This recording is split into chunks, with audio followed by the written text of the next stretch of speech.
میرا رب مجھے رات کے اندھیروں سے نکال کے دوبارہ، کتنی بڑی خدا کی قسم، یہ سورج کا طلوع ہونا اتنی بڑی نشانی ہے اللہ کے وجود کی.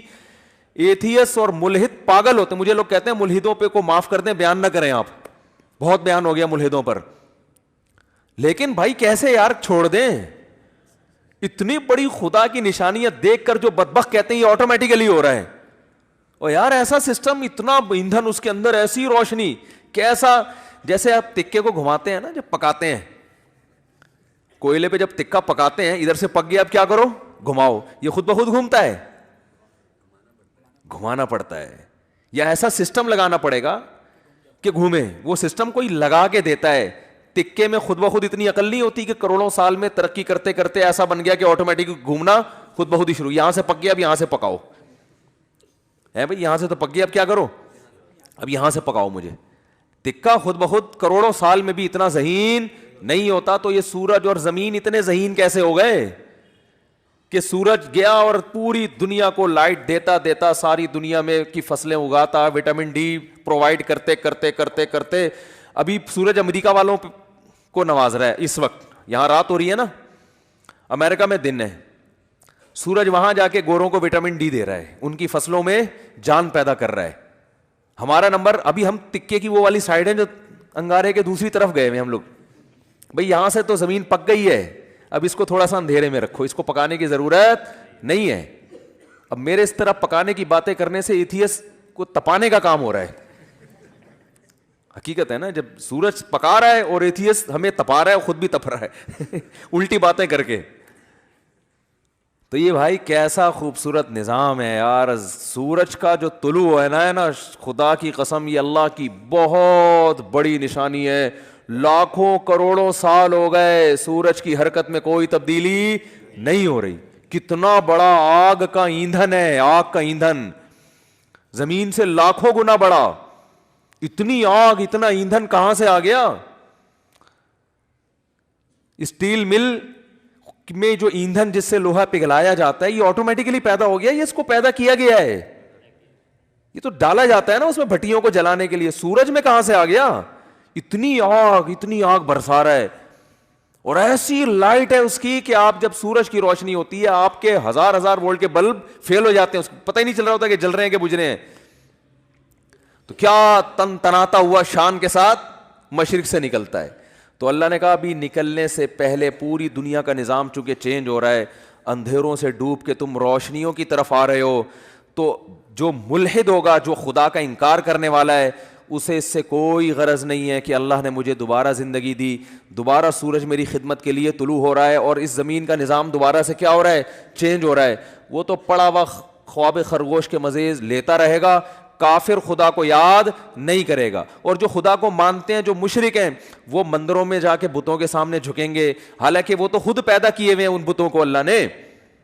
تبھی قرآن کہہ رہے لا تسجدوا للشمس ولا للقمر، سورج اور چاند کی خدمت کو دیکھ کے ان کو سجدہ مت کرو. واسجدوا للہ الذی خلقہن، سجدے کے لائق وہ خدا ہے جس نے سورج اور چاند کو بنایا ہے. ہندو کہتا ہے گائے ہماری بڑی خدمت کرتی ہے، گائے ہماری ماں ہے، ہمارا بھگوان ہے. او بھائی، جس خدا نے گائے کو تمہاری خدمت کے لیے بنایا ہے وہ ہے تمہارا اصل بھگوان، وہ ہے تمہارا اصل معبود. یہ گائے بنی نہیں ہے، بنائی گئی ہے. ایک میکینک نے گاڑی بنا کے آپ کو گفٹ دے دی، گاڑی کا شکریہ ادا کر رہے ہو آپ، ہیں؟ بے وقوفی ہے یا نہیں ہے؟ ایک سائنٹسٹ نے گاڑی بنائی اور آپ کو دے دی، لو بھائی چلاؤ. ریوو بنائی، ریوو اس لیے کہہ رہا ہوں کہ مثال تو اچھی دینا آدمی. میں نے کہا ہے نا کہ دیکھو بعض لوگ جو غریب ہونا تو کوئی برائی ہے نہیں. ہمارے نبی صلی اللہ علیہ وسلم دنیا کے مسکین تھے. سوچ کا غریب ہونا کیا ہے؟ نقصان دہ. اس لیے میں انڈے والے برگر کی مثال نہیں دیتا، مثال ہمیشہ زنگر برگر کی ہوگی. کیا کھاؤ بے شک انڈے والا برگر جیب میں دیکھو پیسے ہیں تو انڈے والا کھا لو، زنگر کے ہیں تو لیکن مثال ہمیشہ کس کی دو؟ زنگر کی. تو مثال اچھی گاڑی کی دینی چاہیے. اور اس میں ایک اور حکمت بھی ہے جو کبھی اور کسی اور وقت بتائیں گے انشاءاللہ. تو آپ کو کسی نے، کمپنی نے ریوو دے کے نا آپ کو گفٹ دے دی، لے بھائی. اب آپ کیا کر رہے ہو کہ ریوو کا شکریہ ادا کر رہے ہو. تمہارا بہت شکریہ، تم میری زندگی میں آئی، تم مجھے بٹھا کے گھماتی ہو، اور تمہاری وجہ سے میری عزت ہو رہی ہے. تو بات یہ چل رہی تھی کہ آپ کو کسی نے ریوو گفٹ دی, یا آپ کو کسی نے گاڑی گفٹ دی, یا آپ کو کسی نے کوئی بھی ہدیہ دیا, انڈے والا برگر کھلا دیا, آپ برگر کی تعریفیں کر رہے ہو, برگر کے شکریہ ادا کر رہے ہو. تو ہندو یہی کر رہے ہو بھائی, گائے تم پر احسان نہیں کر رہی, احسان اس ذات نے کیا جس نے اس گائے کو بنایا. تو خدا کہہ رہا ہے کہ نہ ملحدوں کی طرح خدا کا انکار کرو کہ یہ خود بخود ہو رہا ہے, اور نہ مشرکین کی طرح اس اصل خدا کو چھوڑ کر بنی ہوئی چیزوں کو پوجنا شروع کر دو. اسلام کتنا بیلنس کرتا ہے, کیسی اعتدال والی بات کرتا ہے. لا تسجدوا للشمس ولا للقمر, سورج اور چاند کو سجدہ مت کرو ان کی خدمت کو دیکھ کے. واسجدوا للہ الذی خلقہن, اس ذات کو سجدہ کرو جس نے ان کو بنایا. یہاں بھی سجدے کا ذکر ہے, نماز میں ہوتا ہے سجدہ. تو اللہ نے کیا فرمایا, اقیم الصلاۃ لدلوک الشمس, سورج کے ڈھلکنے. یہ سورج سے نا زمین کا بڑا سسٹم ہے, سورج کو بڑا قرآن نے پروٹوکول دیا ہے.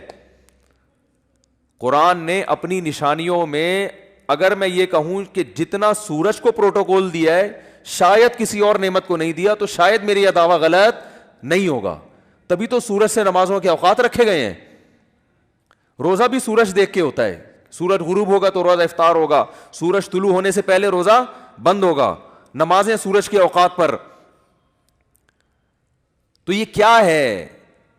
اس لیے کہ دلوک کہتے ہیں ڈھلکنا. تو اللہ نے ڈھلکنے کے اوقات اس لیے رکھے کہ اس وقت دنیا میں بڑی بڑی تبدیلیاں آ رہی ہوتی ہیں, بڑی بڑی تبدیلیاں. رات کے اندھیرے دور ہونا شروع ہو جاتے ہیں, ایک بہت بڑی چینجنگ دنیا میں آتی ہے جس کا پوری دنیا پہ بھی اثر پڑتا ہے, آپ کی باڈی پہ بھی اثر پڑتا ہے, پوری دنیا کے نظام پہ اثر. وہ کیا ہے؟ سورج کی جو کرنیں ہیں, مشرق سے بھی سورج کے طلوع ہونے کا ٹائم ہوا ہے, آپ کو روشنی دیکھ کے اندازہ ہو جاتا ہے کہ اب صبح ہونے والی ہے اور اس زمین کے نظام میں تبدیلی آنے والی ہے. تو عقل مند لوگ کیا کرتے ہیں؟ اللہ نے فرمایا اس موقع پر تم نے کس کو یاد کرنا ہے؟ اللہ کو یاد کرنا ہے.